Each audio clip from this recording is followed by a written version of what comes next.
If you're looking to become a writer, this video is for you. I have been in the holistic healing field for 35 plus years, and in that time period, I have had 40 plus books published. When I was starting out, I had a lot of assumptions about what the writing life would look like. Looking back, I can see how those assumptions shaped my experience and how often they really held me back. And these aren't mistakes people usually hear about because they don't sound exciting, but they are the reality of being an author. And people often misunderstand what being an author is really like. They think that having a great idea, valuable information, and a pop to the story automatically turns into a good book.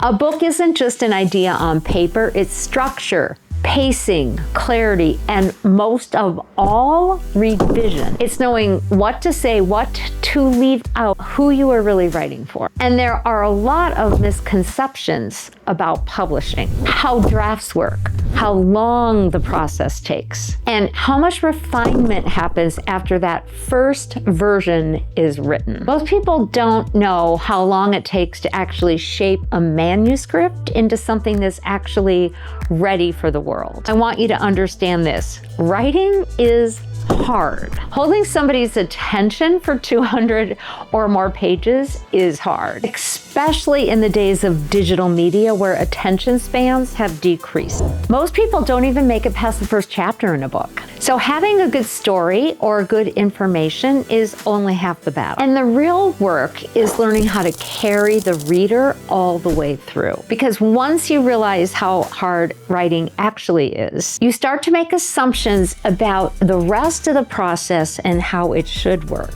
And while the first mistake I made explains a lot of what we're covering here, the third mistake is what took me the longest to understand, and I'm still in the process of learning these days. So let's dive into my first mistake. Mistake number one, believing my first book proposal would sell. So I created a book proposal. I learned how to put together an amazing book proposal. It had a fantastic idea, theme, it was relevant, I knew my audience, and it wasn't. And neither was the second. The third book proposal finally sold. It was a 2-year process altogether. It felt depressing. It felt personal and it felt depressing. I was like, is this ever gonna work? My confidence as a writer was really hurt. I had thought I was a great writer and I could put an idea into the world that was important, but I could feel my self-esteem eroding each time I got rejected, which were lots of times. The ultimate changes between my first and third proposal was the first one was big. The first one could speak to a significant group of people on this. The second one was narrower, but I still knew it was a really important topic. The third proposal that got accepted had a very narrow and tiny theme. It was a chakra system that I had developed. And I was like, who's gonna wanna read this book? I mean, it's just, it might just be, it's such a niche. And I finally understood after those 2+ years that being a writer who can turn into an author that others read is about narrowing into one problem and offering a single solution. And it wasn't the only time I got proposals rejected. That happened over and over again, even when I was an established author. Opportunity became another reason to learn a little more about structure, about clarity, about story, about focus, and about what I could offer through a book. And I think even though when I look back at it, all those negative downward experiences sucked, they really shaped me. I think every time we go out there and we learn, we're being shaped and formed for success. Here's mistake number 2, thinking it would be easy to find a publisher. I thought that my writing was good enough that I'd naturally be found or accepted by a publisher. When you're a writer, you assume the hardest part of turning into an author is the writing of the book. And once you've finished a book, it's easy to assume the next logical step is to get published. But whether you've started with a proposal and samples or written the whole book, finding a publisher that gets you, that you connect with, that cares about you, and can be a bridge to your audience is a whole nother thing. Because that was the first time I found one. one. It was after 2 years. And it still took another year to get accepted because I had to write the book. And then for my second, this is honest too, for my second book, I was in a spiritual crisis. I didn't really know how to land my voice, and they rejected my next work. I mean, frankly, it would be, can I really be a Christian and write about chakras? Am I even a Christian? What does that mean in the world?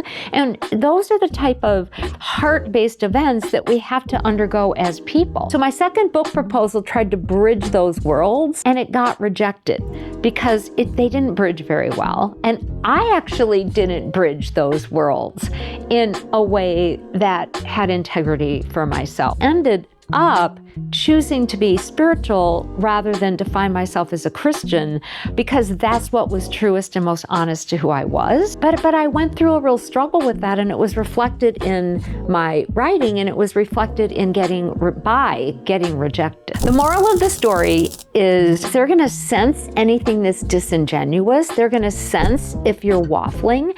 They're going to sense that you're not going to be able to speak to the audience you want to reach, that they are already reaching.